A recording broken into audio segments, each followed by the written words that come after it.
St. Luke. Hi. I'm David Hovick-Lohman, and I'm the Minister of Music here. Our pastor Zach is on vacation today.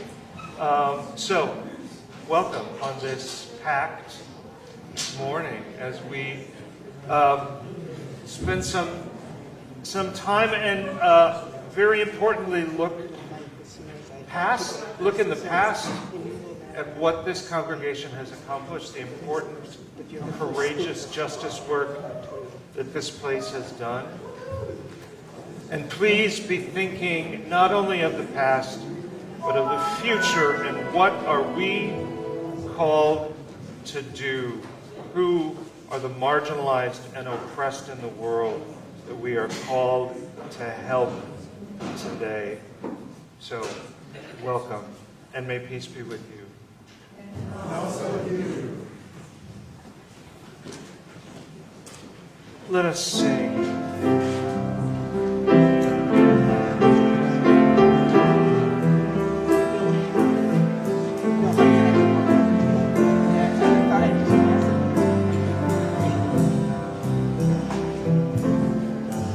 Oh God, remember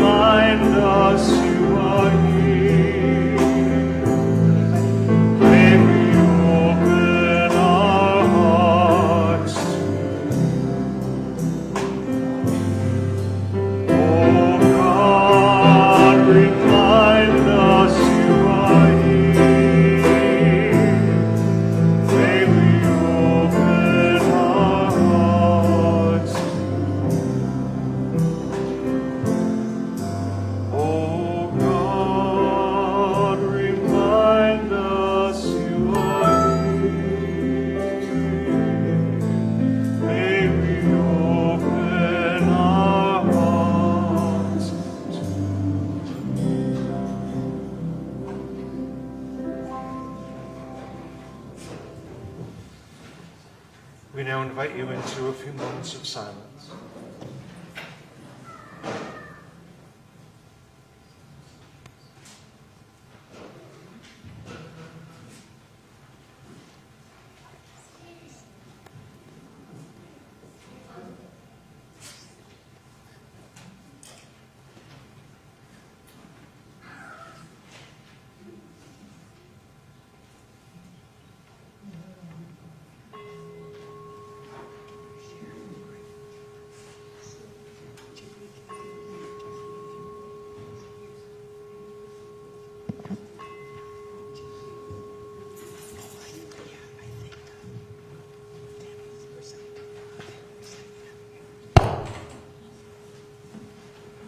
One thing that I forgot to mention,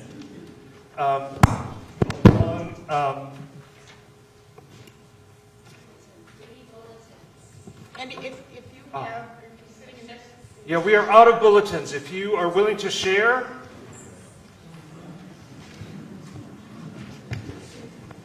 we did not have one, we would like to have one to take home. Oh, yeah.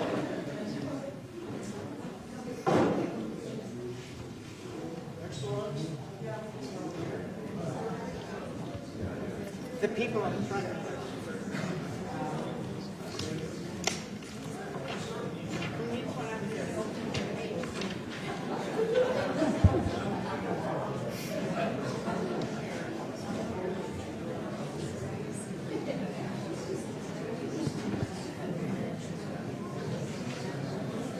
great. So thank you for that. Just wanted to point out, so St. Luke found itself in the news quite a bit back in the day, and was able to find a bunch of old newspaper articles. They're posted on the doors here and on the walls in the garden court. So I invite you to check those out after the service.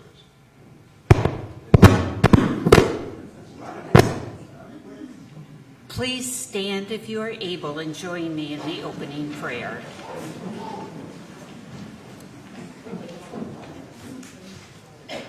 We thank you for opening the hearts of many to those who are fleeing for their lives. We thank you for making us a sanctuary for Rene in his time of need. Use our remembrance of this time to inspire us into a future with arms open in welcome and hands reaching out in support. We ask that you empower us to continue to be a community in which the desperate may find new hope and lives torn apart be restored. We ask all this in the name of Jesus, who fled persecution at his birth and at his last triumphed over death. Amen.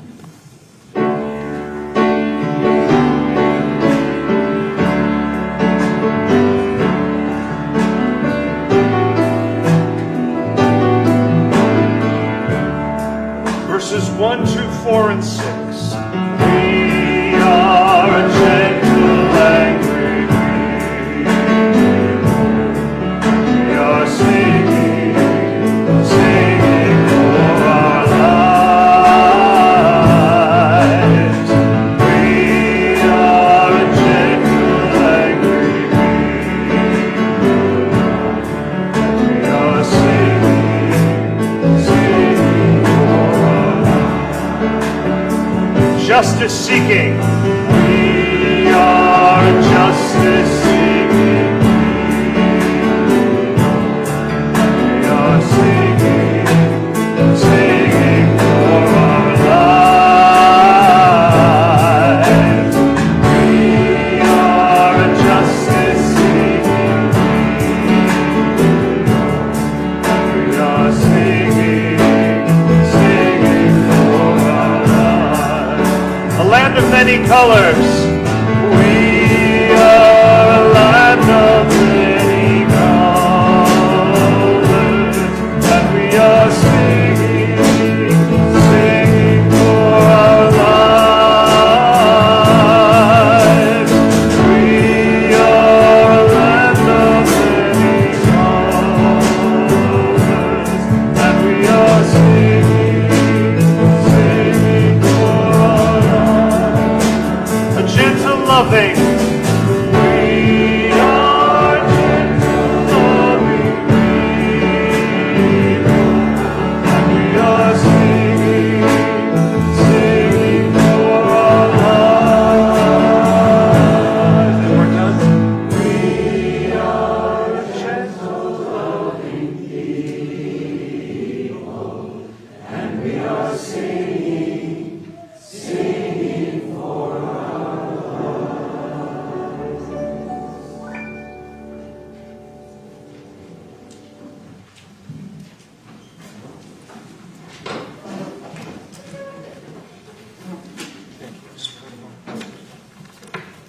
The scripture reading for this morning is from Exodus, Leviticus, and Numbers.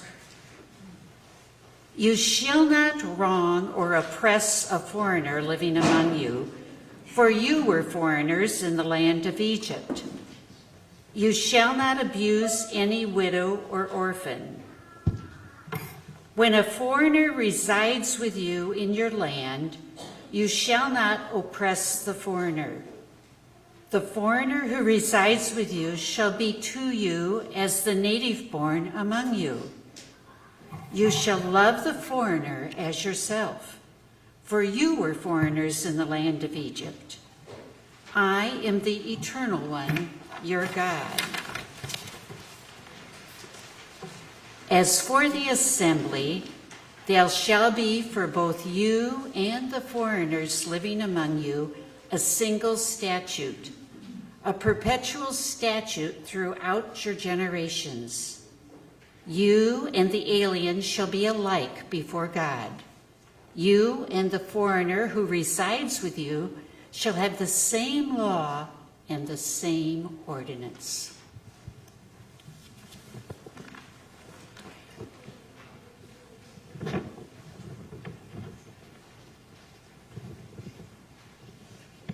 To start, we're going to have, excuse me. We're going to have people introduce themselves. These people were called and said, would you like to remember about sanctuary and be involved in a service? Not one person questioned it. However, one said, that was 40 years ago. Am I supposed to remember back? And I said, yes, but when we all come together and have meetings, we will get your memory going. They have graciously taken on that challenge, and so we don't know how exactly long this service will go. If you need to get home for any reason, like a football game or whatever, feel free to go. And it might be we get out early, I don't know. But anyway, we're so glad to have everybody here, and they will all be presenting here, and I'll start with Katie Williams, who was so critical in this whole program of putting it together, and also all the history that she had with the early days and the long days and long hours with the sanctuary movement. And you will see Katie's photo outside in the photo gallery in 1985 with Renee. That's who she is. Okay. You'll see pictures of Katie in a couple of the photographs. There's photographs on this side and in the garden court. And there's pictures of Katie there with Renee. From 1985. Okay. So I'm Katie Williams. In 1982, Larry Stickler and I were the mission elders, and we brought to the session a proposal that we become a sanctuary church, the first in Minnesota.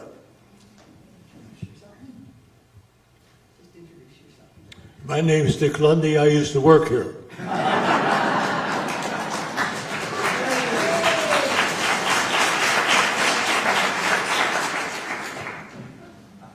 My name is Julie Hegard, and my aunt and uncle were members of this church, and I was one of Renee's English teachers and went down with Dick to help move his family out of El Salvador.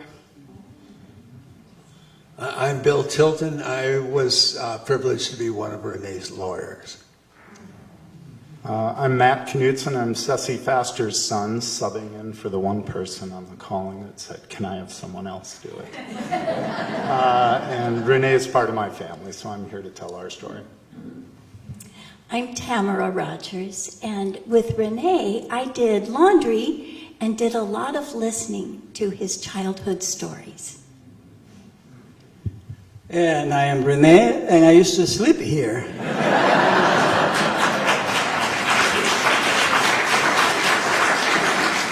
And I'm Deanne, his wife. We were married in this room almost 27 years ago. On the 27th of December, we will celebrate our anniversary.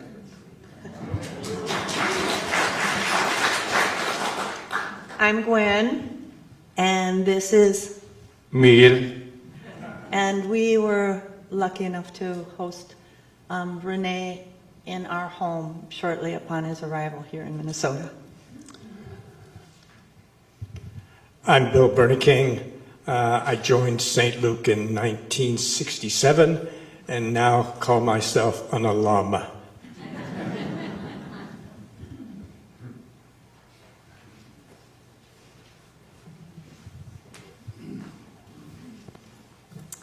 So, to begin, I want to start with lots of thanks to Tammy Rogers and Sue Kirchhoff for having this idea of doing this and pulling all these people together and making the whole thing work.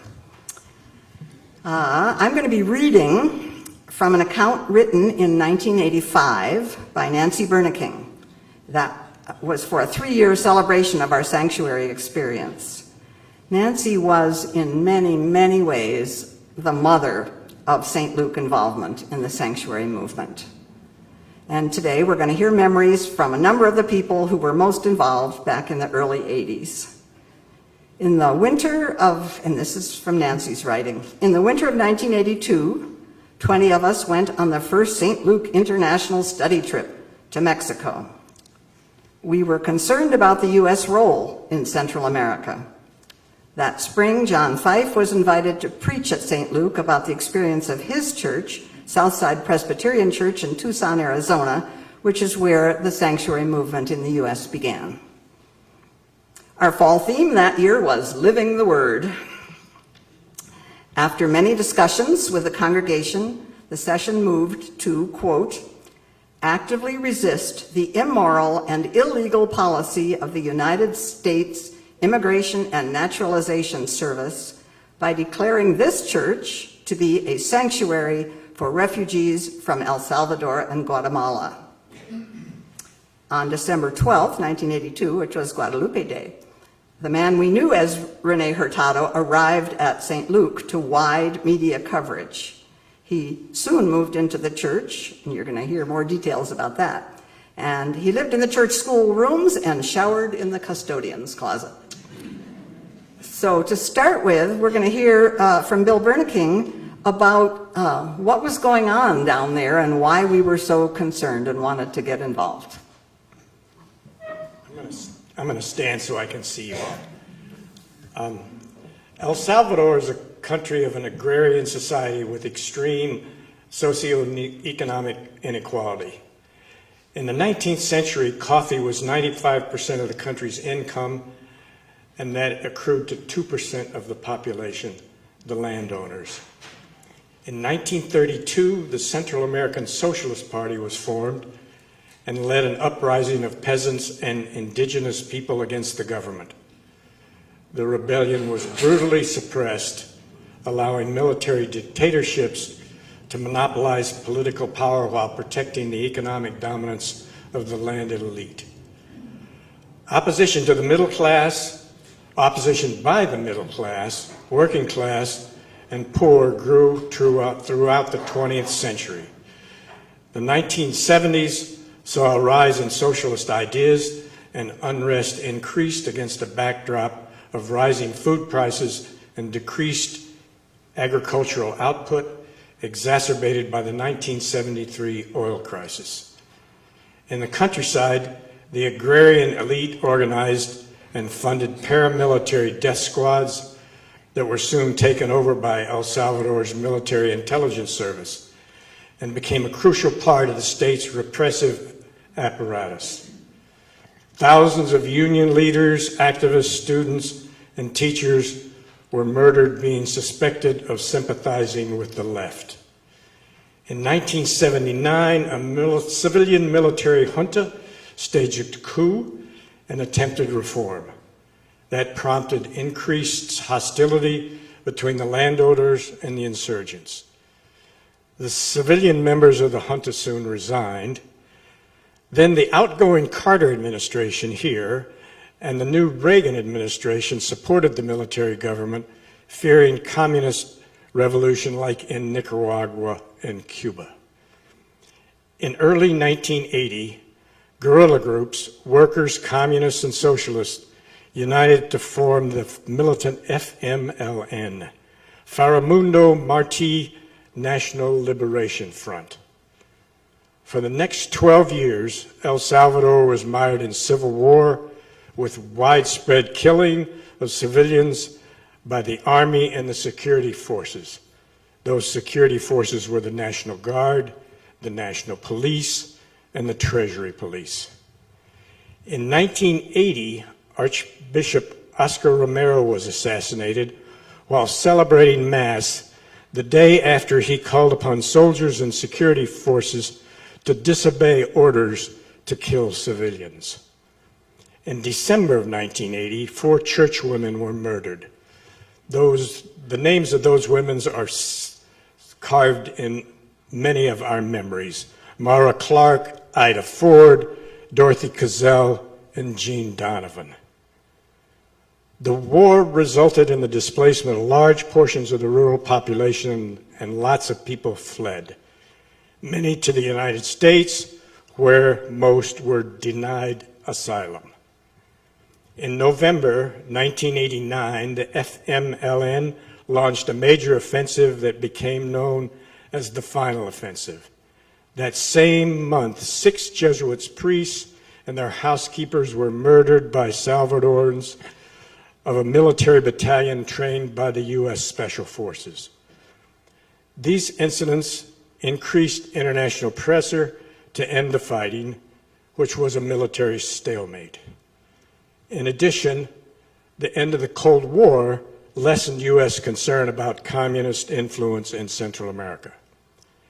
In January 1982, peace accords were signed.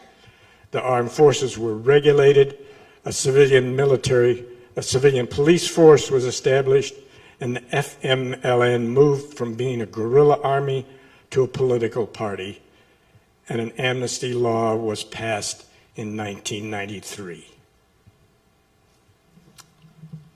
Thanks, Bill.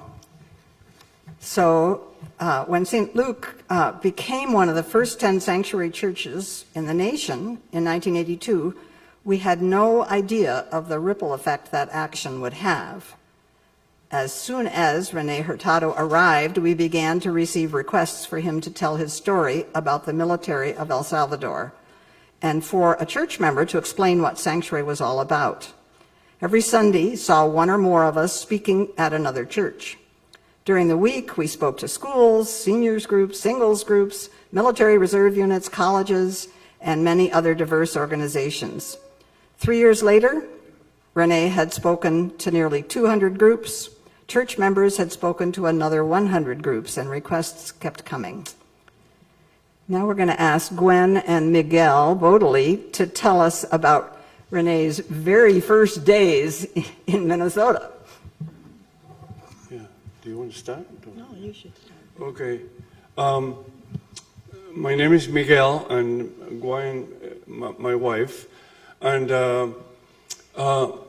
we were reminiscing a little bit about our involvement with the with Rene and the Sanctuary movement, and most of you know that Gwen and I were political prisoners in Argentina, so we were skeptical about anybody that had any affiliation with the military. And one day we live in Delano in a small farm with our 2 little kids, Anthony and Sasha, and Gwen was expecting Tanya, when Dick Landy gave us a call one evening, and I remember removing the phone from the wall, if you remember that kind. And Dick Landy said, Miguel, we're wondering if you guys will consider having Rene, my good friend, Rene Hurtado, in your home for a while until we find a place for him to reside. And my first reaction was of fear.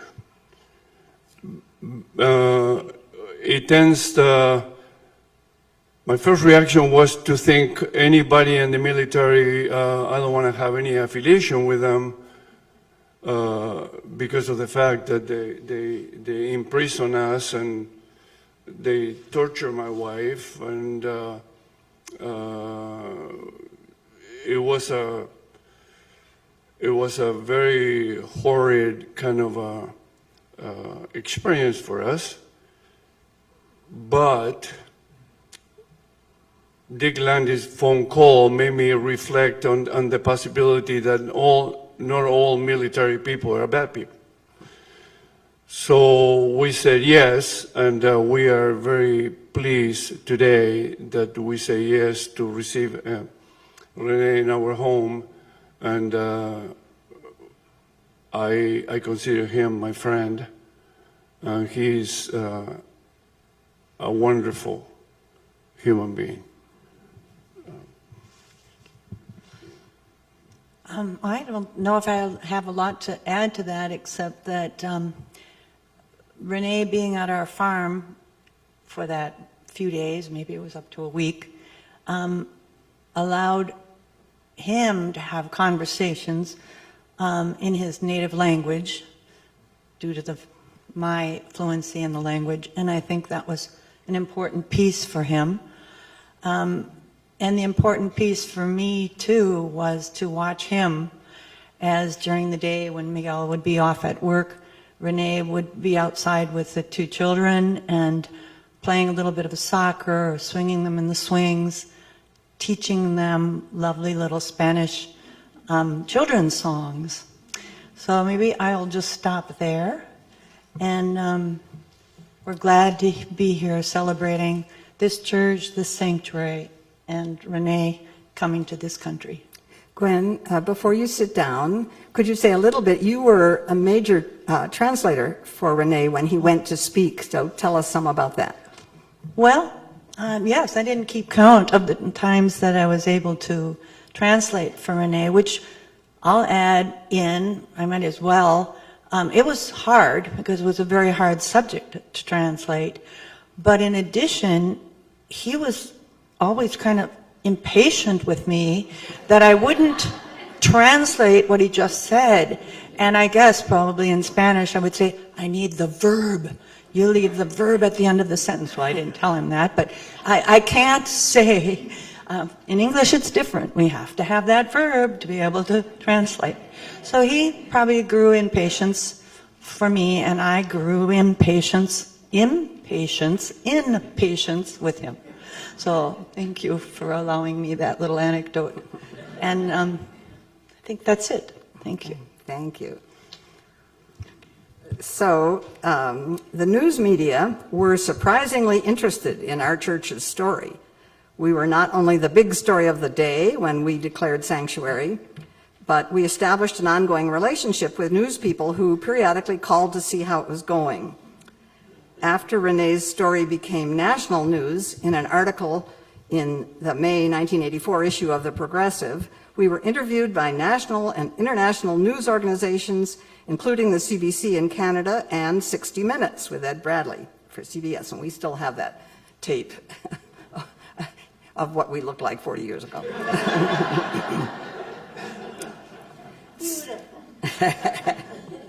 So now is our chance to hear from Rene.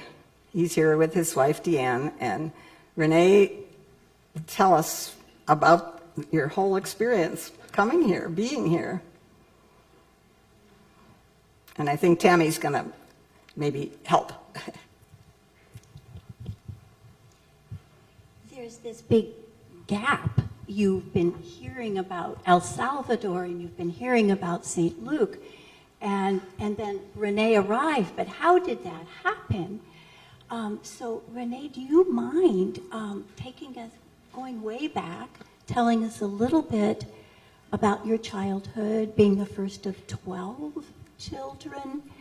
And why is it you chose to walk away from your family, Marisol, your girlfriend, the life in which you had succeeded as a young soldier? As you can see, all of you have white hair nowadays. And has been a long time ago.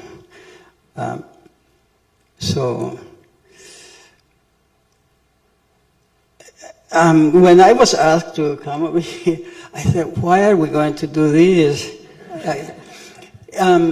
But now that I'm here, I'm happy that this was something that Sue and the rest of you put together, because I can see there's a lot of people that I still recognize and I love a lot. My childhood was wonderful. We were very poor, but we were happy. But we didn't have a lot of things, so, and especially education was only a distant dream. It just basic education. I mean, going to school from first grade to sixth grade was a hardship for my family. So when I asked my father that I wanted to go to school, I was 8 years old, I think. He said, no, you need to work. Somehow I convinced my mother to convince my father. And I was able to finish my sixth grade, and having actually 13 siblings. Well, at the time we're not 13, but I was, when I finished my education, I was close to 15. I decided this is not going to work out for my family, because we lack everything, even food.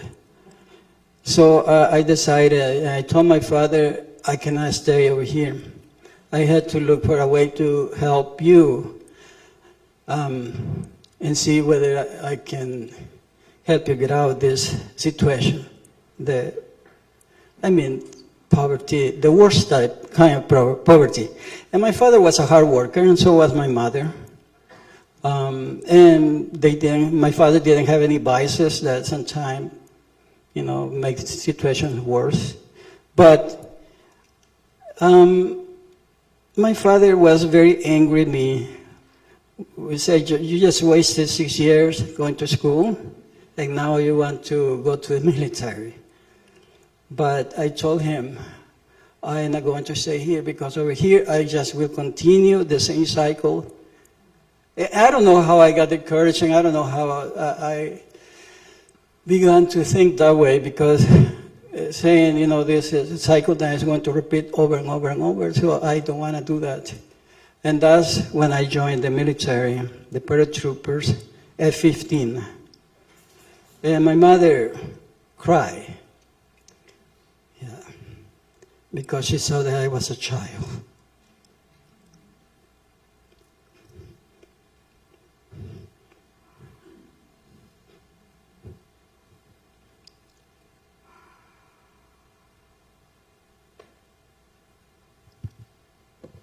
It's very emotional.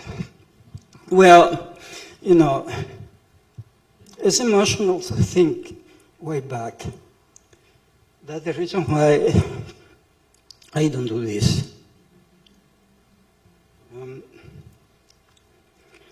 But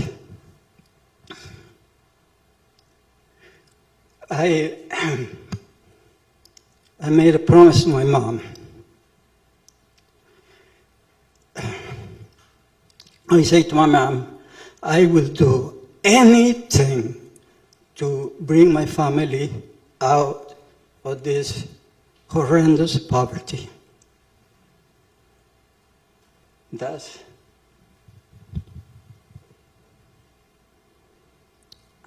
we are very proud of all that you did and how you showed yourself to be a very astute, articulate, and intelligent boy. You must have done beautifully in your training. I know you were strong.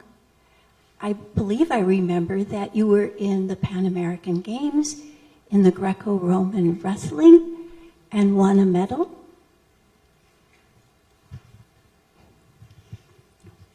You know, like I say, I have been a very lucky person too.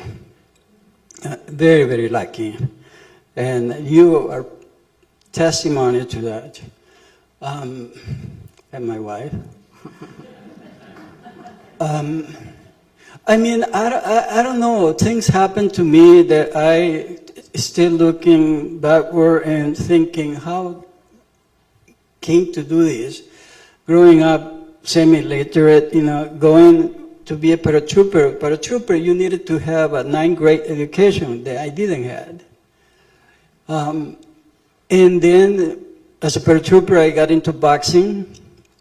And I did pretty well, I think. I also began a little bit wrestling. They teach you as a self-defense. So years later, or 2 years later, when I got into the police force, I was very good. I have a lot of stamina. I was very young. I don't know how I endured all the training because I was very, very young. But people saw that I was good, and they invited me to train in all kinds of things. And that was part of the wrestling. I mean, I was one of few people that were chosen to represent my country in the Pan American Games. So I still can't, how that happened. Renee, there were successes and good things, and you were finding your strengths, but you had a very strong moral fiber. And while it's very hard to share yet again one more time, I know that there was a point at which you had been entrusted to be a guard to President Duarte. You'd had, unfortunately, opportunities to see that there were chambers where torture was actually done, and that at one point there had been a citizen of El Salvador lying dead on the ground, and that you were asked by your commanding officer to remove the head, to remove the hands, so that that person cannot be identified, and you refused. Do I remember that right? Yeah. I mean, you know, that's why war is a horrendous thing. And I talked to my wife at the end that I just get so sick and tired of hearing all the conflicts that are taking place. And you know the conflicts that are taking place right now and how many people and children and women are suffering. Because I saw that firsthand, not secondhand, but firsthand. When children die, and just as a part of war sometimes, you know, maybe not intending to kill them, but they die as byproduct of the situation. And yeah, I was very lucky in many ways because due to my training, I was invited to be in the Secret Service that protected diplomats and the president and all the high-ranking officials. And I was making a pretty decent money, but at that time, I started discovering, because the position that I had been drawn into, a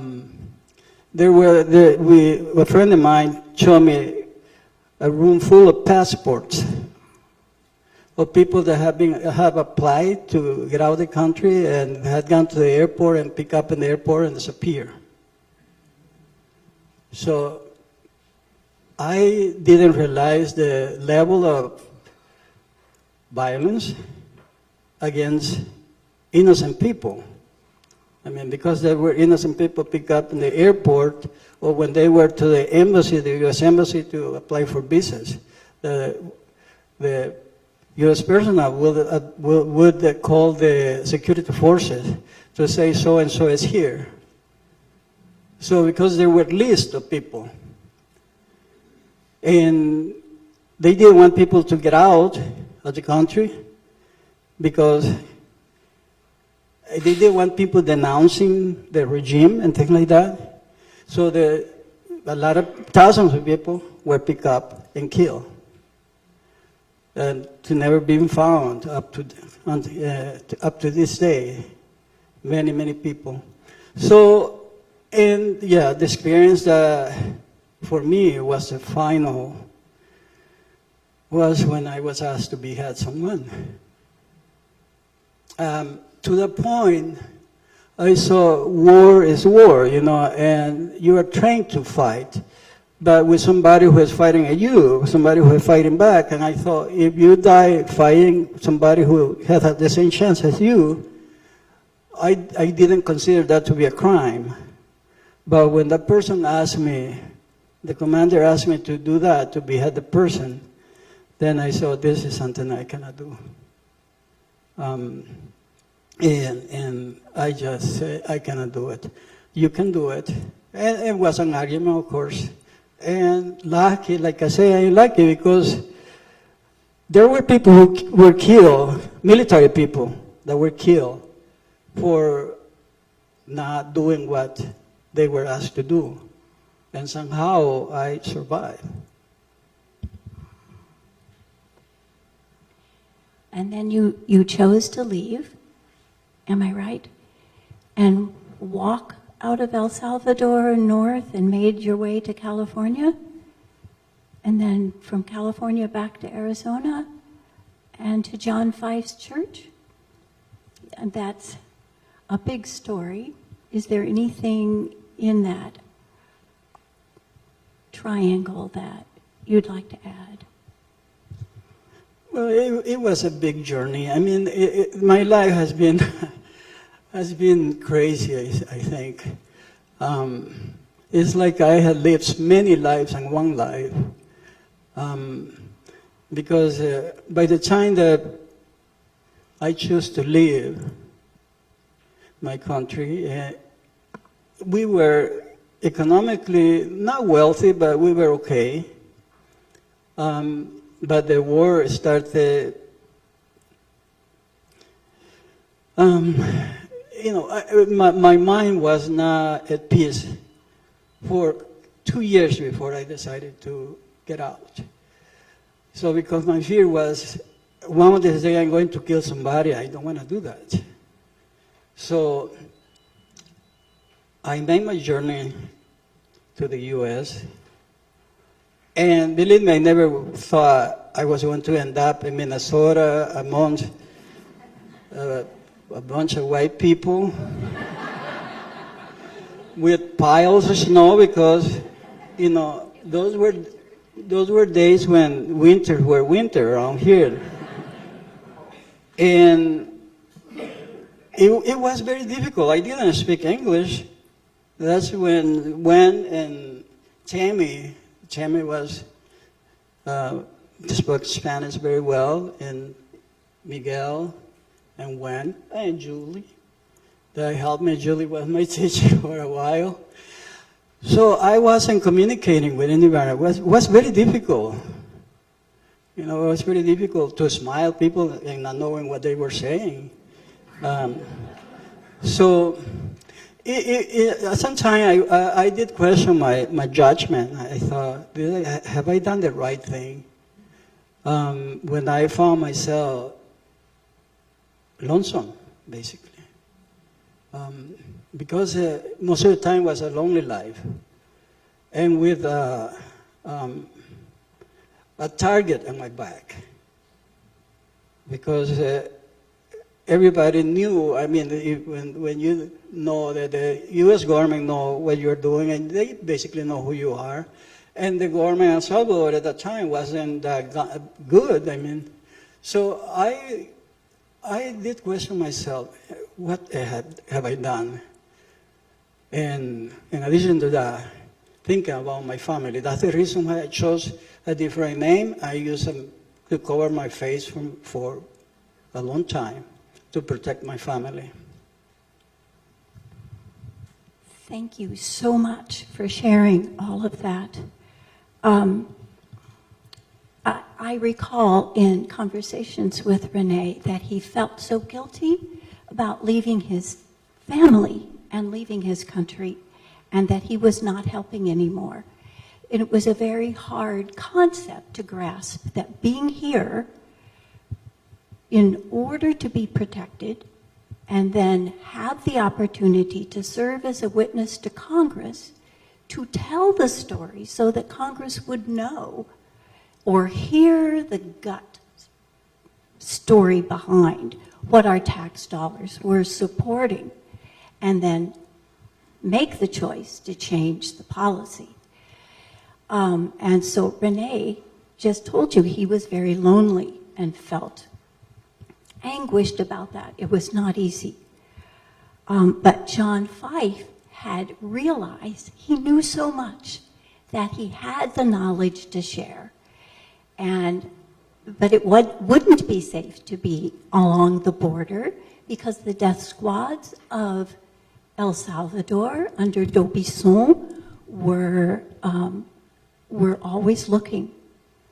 And so he called his friend Dick Lundy to ask perhaps maybe Minnesota would be a good place for this young man. Thank you, Tammy, and thank you, Rene, for going over all this again. Hard memories to share, and we, again, appreciate your bravery. So, and I can't help but remind us all that when John Fife called Dick Lundy, St. Luke was in the process of considering, would we want to be part of the sanctuary movement? We believe in it and we want to support it. And when John Fife spoke here, we said, how can we be involved? And he said, oh, well, you could write Congress, you could send money, you could become a sanctuary church. We sent money. But when he called Dick and said, I have someone, a young man who needs a place right now, it suddenly became very real. And Dick and Session and the congregation said, yes, we will do this. So our bluff was called, and that's how we got involved.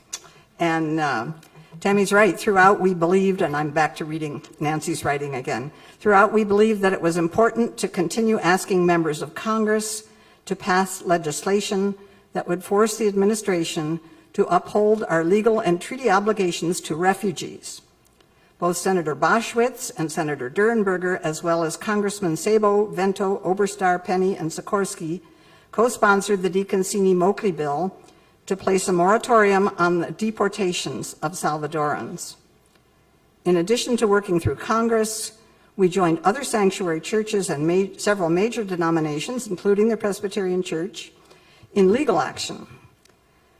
Meanwhile, apart from our legal efforts, Rene was becoming part of a St. Luke family, the Faster family. And Ceci Faster's son, Matt Knutson, is going to tell us about that. All right, thank you. I'm proud to speak for my family, and I know there's a lot of them back there watching. And this is a fun day for all of us to reminisce and hear all this. It really started for us back when, my parents, Ceci and Wally Faster, made the courageous decision to have Rene come to our house when they were looking for a place to put him that would be safe amid rumors that the church might get raided and that Rene would be arrested. And so really I'm telling this tale as me, I was 11 years old at that time.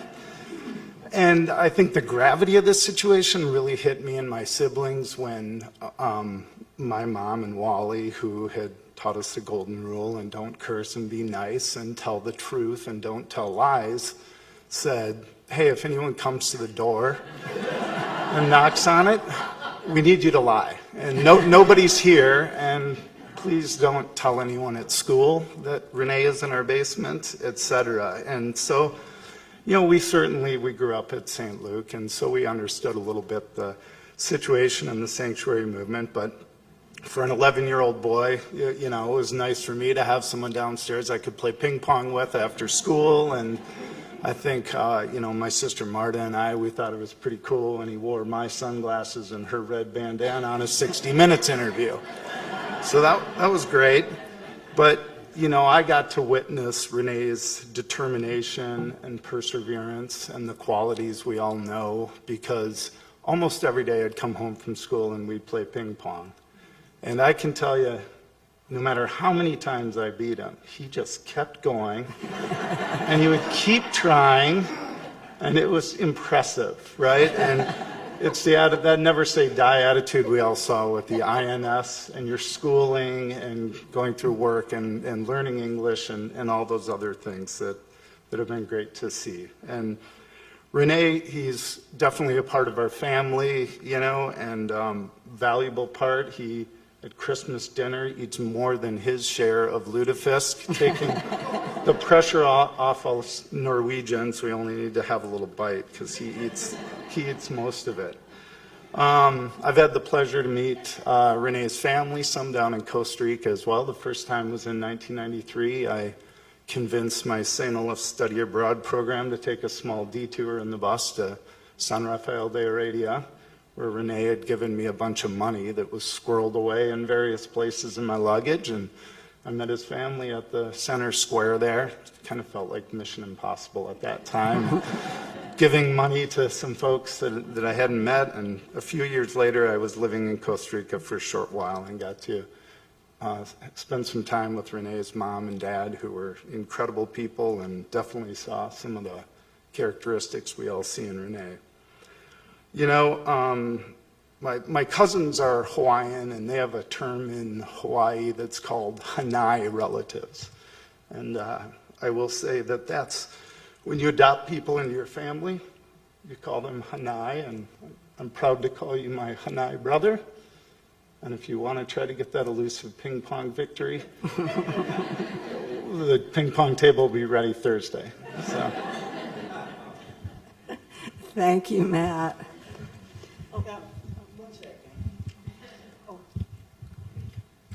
Just 1 second.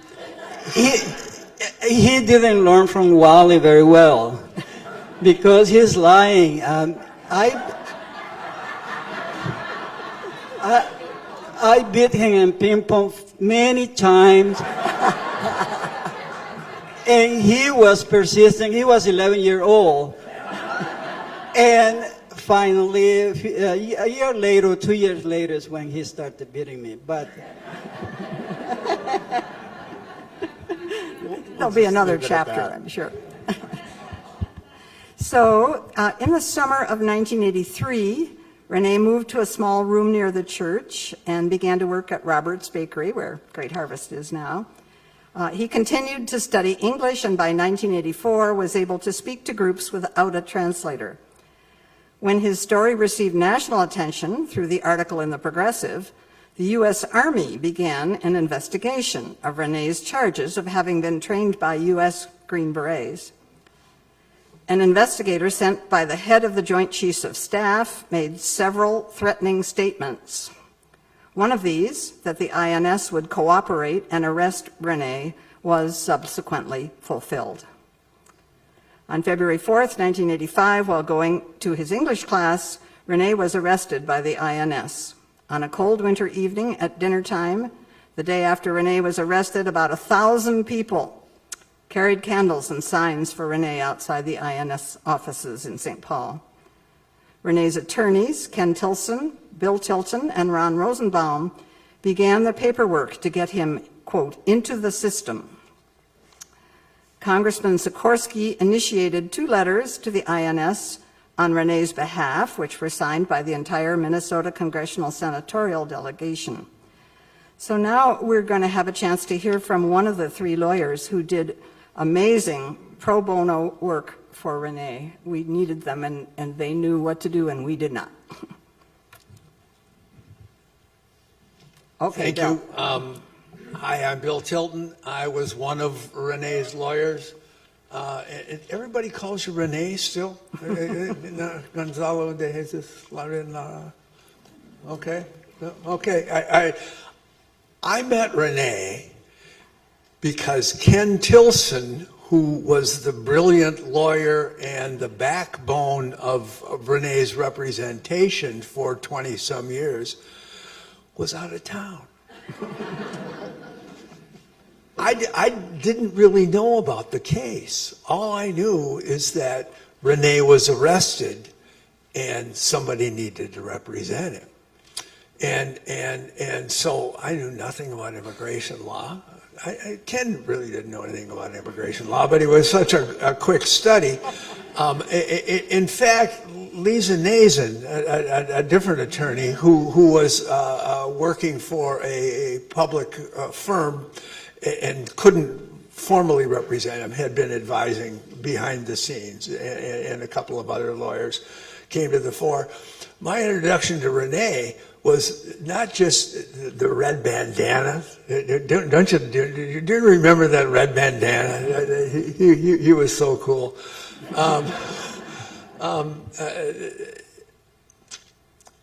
Renee refused to get fingerprinted. And I'm going, what is this guy? I can't even talk to him because he speaks Spanish. He spoke a little bit of English. And I was taken aback. And that was just one minor problem that Renee presented. I was told to try to limit my remarks to 2 minutes. I will try. In February of 1985, Renee was arrested and we began representation. And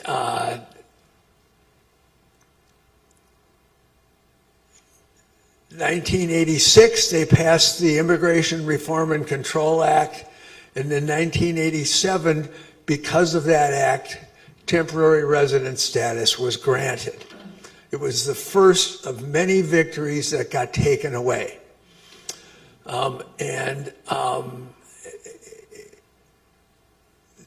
The illustration in my mind was there were 2 people working for the INS.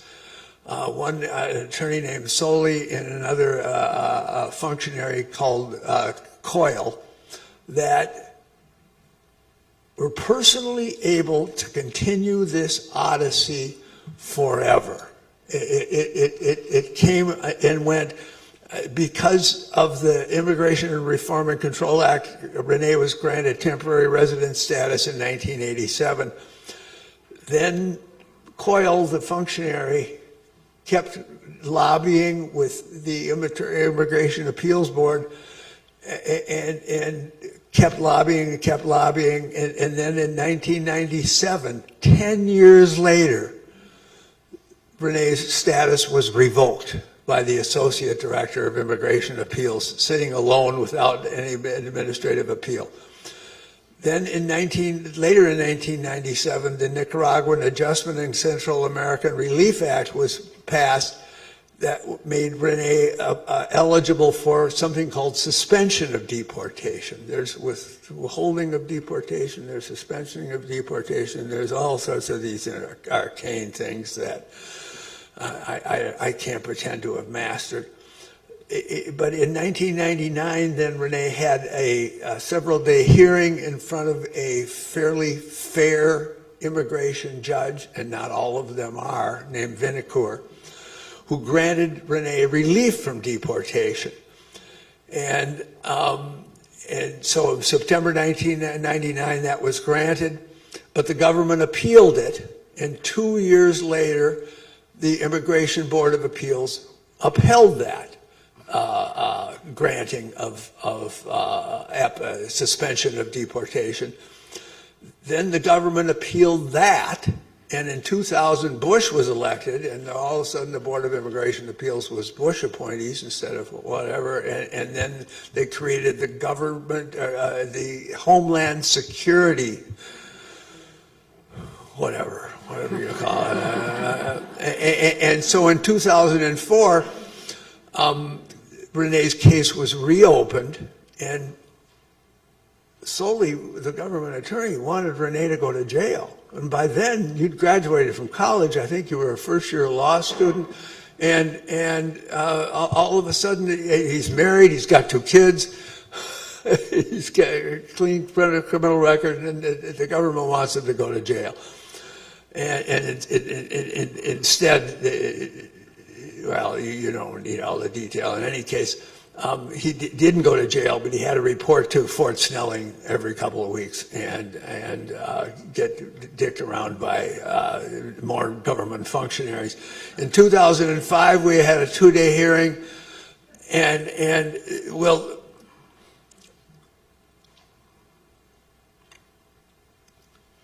the government had appealed one of Renee's earlier granting of suspension of deportation on the basis that the 60-minute interview proved that he was guilty of persecution of people in El Salvador. At the hearing, the government didn't ask one question about 60 Minutes. It was just a ruse by the government to keep Renee from having legal status. I'm told you're going to Costa Rica. I still wouldn't trust these guys. Please come back before Trump is elected or in office. In any case, we had a 2-day hearing in 2005, and then on February 16, 2006, Judge Vinacour finally had a new decision, again granting suspension of deportation. The government appealed that again, and it wasn't until 1 year later. Ken Tilson got a call on a Saturday afternoon from the government attorney, Richard Soley, wanting to withdraw the government appeal. And it was propitious. It meant something to me that call was from a Saturday, on a Saturday afternoon. Richard Soley was still at work, and they were about to raid some, farm factory in Worthington or whatever. All of these immigration people, even the pricks, are overworked. All of the judges are overworked. And what's going to happen now with the new Trump administration will make Renee's case pale in comparison. Ken Tilson, I was privileged to be able, in preparing for these remarks, to be able to read a transcript of remarks that he gave a few years back. He's now deceased. He's a sainted man. About how he went to a conference in Santa Clara, California, and talked about Renee's case and how we'd filed an 800-page petition for asylum and how there were 120 affidavits in support of Renee, most of whom came out of St. Luke's, you guys. And Ken was quite proud of himself and said so, and he got a comment from one of the other lawyers there saying, well, that's great. I got 40 new cases every day. What are we going to do with these people? And so, Renee, you were blessed to have St. Luke's and Ken Tilson on your side. The immigration system is broken, 2 hostile government employees have unfettered discretion. There's no penalty for their laziness, no penalty for their prejudice, no penalty for their tardiness, no penalty for their dishonesty. Renee was punished for truth-telling, but they were all overworked. I have to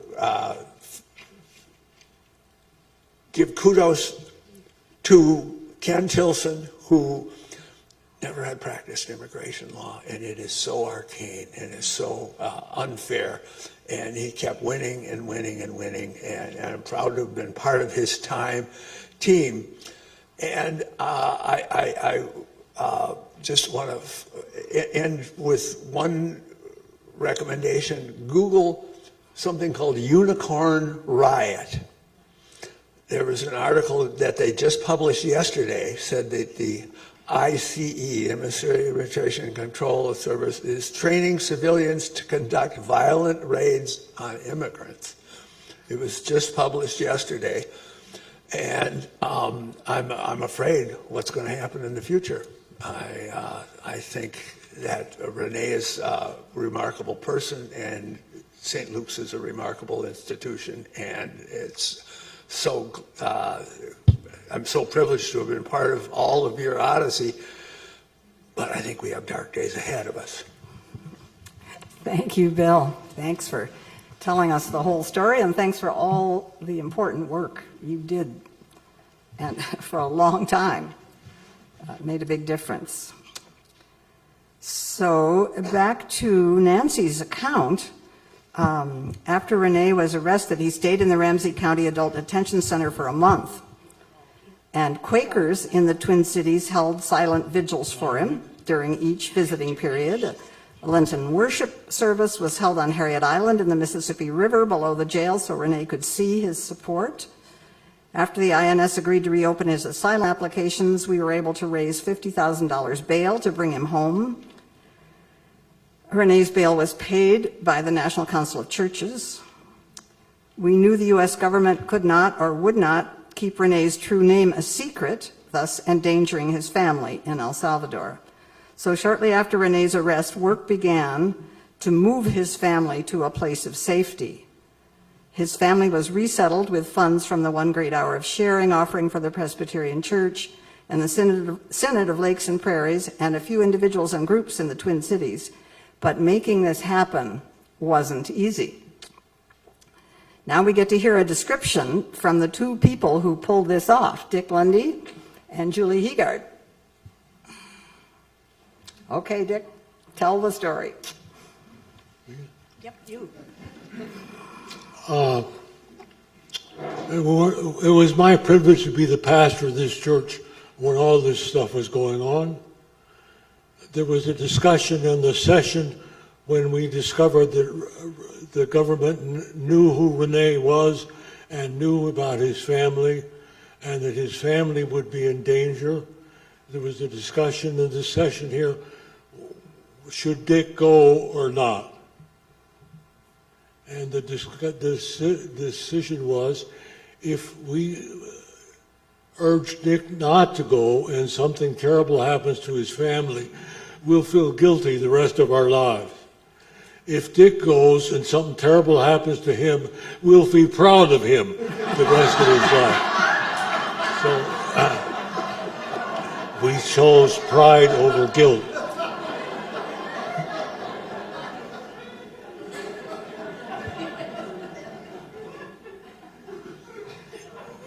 There's more to tell, but that's enough. Thanks.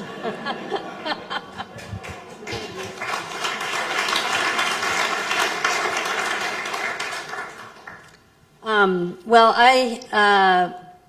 as has been mentioned, I knew Renee because I had been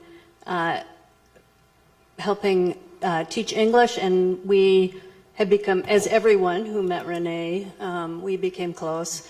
And so I was very concerned when he was arrested, and I knew how worried he was about his family. And I had been to Central America before. I had been working with Ned Crosby at the Minnesotans for Peace in Central America. And I think it was Ned who actually brought this up to me, but I don't think I hesitated very much. We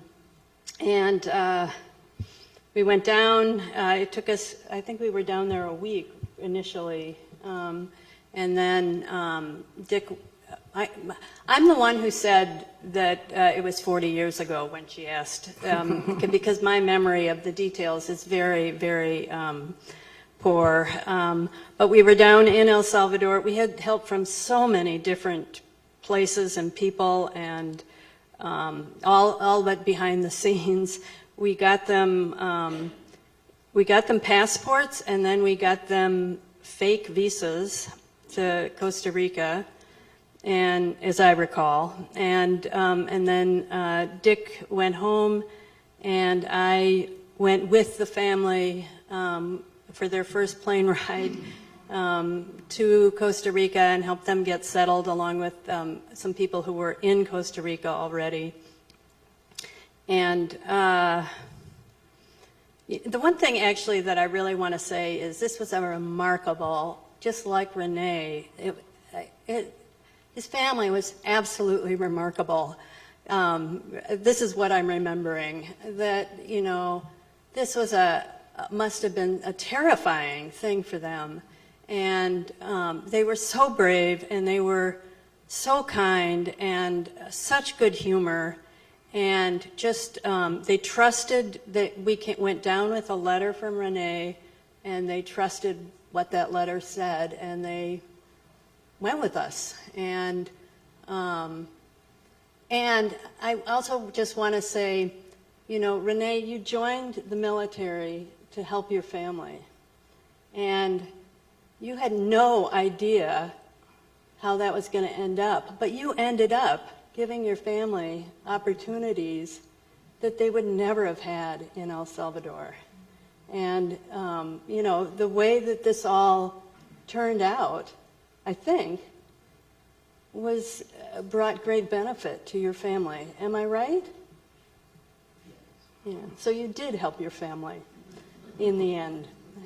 So that's all I want to say. Oh, thank you, Julie, and thank you, Dick.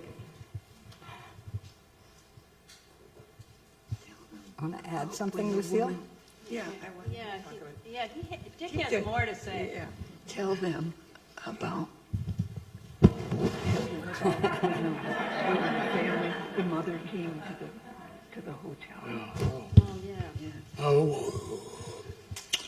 We could not go visit Renee's family because there was a war zone at the time, but a telegram was sent to them to come to meet with us in the big fancy hotel in the capital. Renee had written a letter to his mother that I took, along with $25,000 in my underwear. And we showed his letter to his mother in the fancy hotel. I think it's the first time she'd ever been in an elevator. She took the letter, she read it, she went in the back room and burned it. It was too dangerous to have such a document in your party. So there were lots of stories. One brief story. Ned Crosby knew the former liberal president of El Salvador, and who was living in Canada. When our government fingerprinted Renee in prison, they knew who he was, and we arranged for the former president of El Salvador to come to here. We smuggled him into the jail, and he testified that this man was telling the truth, that it was not a fabricated story, it was real. It's the first time I ever hugged an ambassador from another country. That's enough. Well, I just want to as you can see, this is a very interesting story. Being in the immigration system for so long, I mean, but yeah, I got my education. I work hard, and I did get my education. Something that I only was a dream. And I got to meet a family over here that Matt, I call them family because that's what they are. I said that I felt lonely for a while when I was here, very lonesome, not speaking English and anything like that. And Ceci and Wally gave me a family. And since then, I didn't feel alone anymore. And they insisted that I get married. So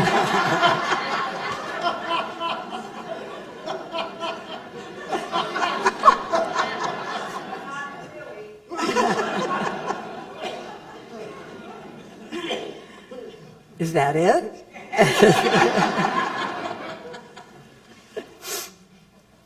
Okay, well, part of the reason that we're doing this today is for those of you who have come to St. Luke more recently and didn't have this experience, but a lot of people are here who were involved. Could I just see hands of people who were here then at St. Luke then? Or nearby? Yes. So ask them, and they will tell you. We all were very, very involved. So I'm going to finish up with Nancy's account from 1985. In 3 years, the sanctuary movement grew from a handful of churches to more than 270 churches and synagogues across the U.S. In January 1985, the INS cracked down on the sanctuary movement with indictments of 16 sanctuary workers and arrests of scores of refugees. The evidence against the workers was obtained by using criminals to infiltrate churches wearing hidden tape recorders. There were stories of phones being tapped and FBI records of some of us as terrorists. One of them is here today. And I just have to add that it wasn't hard for St. Luke to know if someone was infiltrating us because if someone showed up in a suit.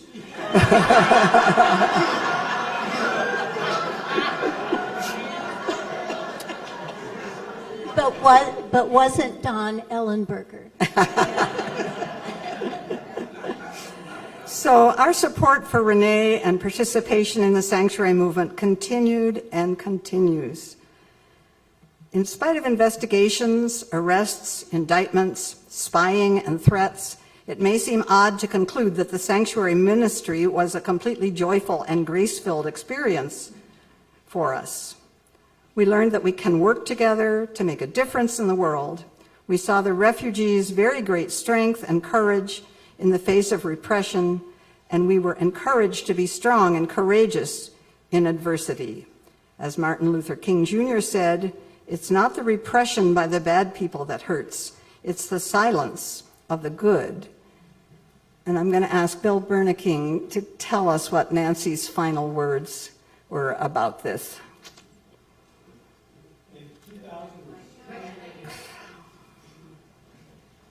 In 2000, is it on? Okay. In 2006, when Nancy was dying and planning her funeral service, Ken Tilson was going to participate, and she said to Ken, Ken, your job is to look after Renee. You keep that boy safe. And he did. So thank you. And Tammy and Sue pulled all this together today, and so thanks to them.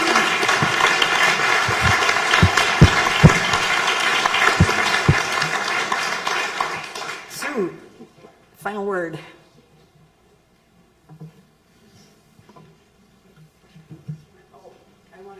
Where's the hand mic? I'll make this quick, but anyway, we have, normally these are on the walls here. See, I can't remember. There it is. That's all right. Okay, there we go. These two paintings were done by members of our church for many years, and, you know, they spoke through their paintings. The one here was done for 2007 by Marilyn Cool for one of the celebrations that took place. And I really, both of these paintings, please come up after we're through and look at the detail. It is so incredible what you see. And up here, there is picture Rene and his family or other people next to him. There are candles that you see in the lower part of the painting, and those were part of the 1,000 people who went to support him. There's sayings that she wrote, and when she painted this, she had lots of friends, and she'd invite somebody to come over and say, do you think I've done a good job of this? Do you understand what I've done? Can you see it well enough? She really put her heart and soul into this painting of the sanctuary movement. So do come over and take a look. The smaller painting was done by Diane Williams. It's called Santo. In English it means saint. And Diane went from being a very definitive portrait painter to working in abstraction. And it's of a saint and representing the saints of today that work towards peace and justice. And it's a Archbishop, no, not Archbishop, Oscar Romero. I don't know, Tammy, if it's specifically, okay, thank you. I checked with Lee, her daughter, who is also an artist, and she told me about this, wanting to continue the sainthood.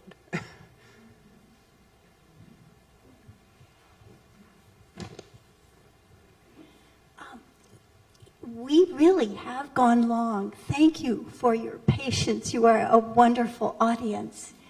At St. Luke, we have little, what are they called? This friendship pads. We'd love for you to sign one. If you have a donation you'd like to leave, there are baskets on the back table.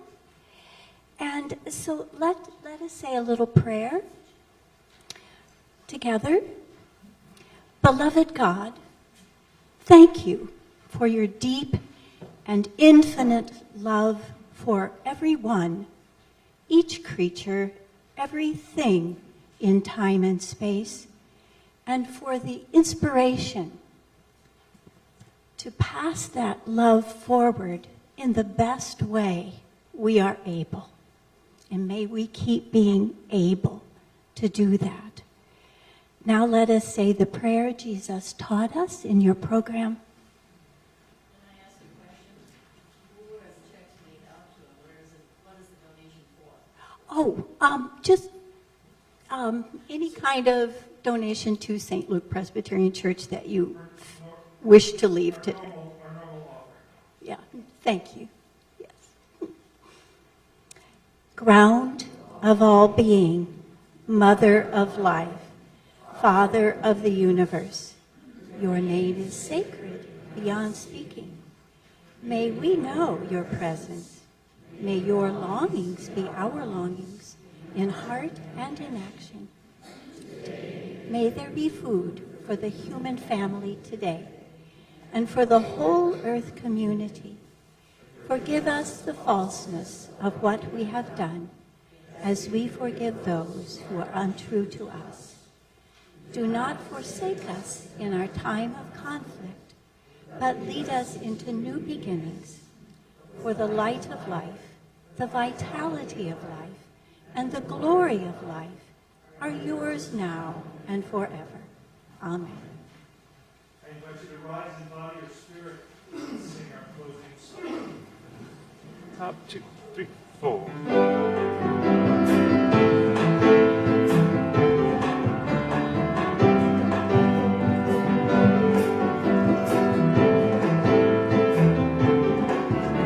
Let's sing in English. May the God of hope go with us every day, filling all our lives with love and joy and peace. May the God of justice lead us on our way.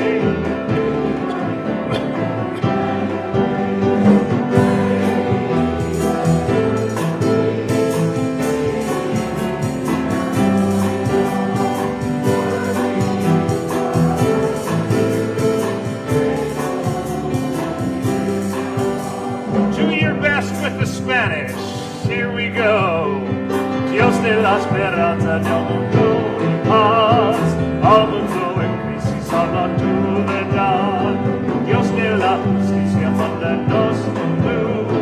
Luz y esperanza en la oscuridad. Oremos por la paz. Cantemos de tu amor. Luchemos por la paz. English! May the God of hope go with us every day, filling all our lives. May the God of justice lead us on our way, bringing light and hope to every land that prays. Praying, may we work for peace, singing, share our joy with all, working for a world that's new, faithful when we hear God's call. Please stay standing. We invite you to linger for stories and cider and treats in the garden court, and to take the opportunity to look up close at the paintings and the pictures.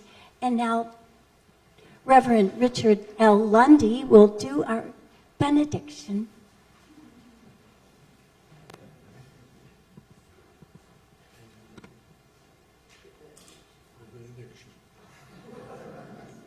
May the grace of the Lord Jesus Christ and the love of God and the fellowship of the Spirit be alive in this congregation now and forevermore. Amen. Amen.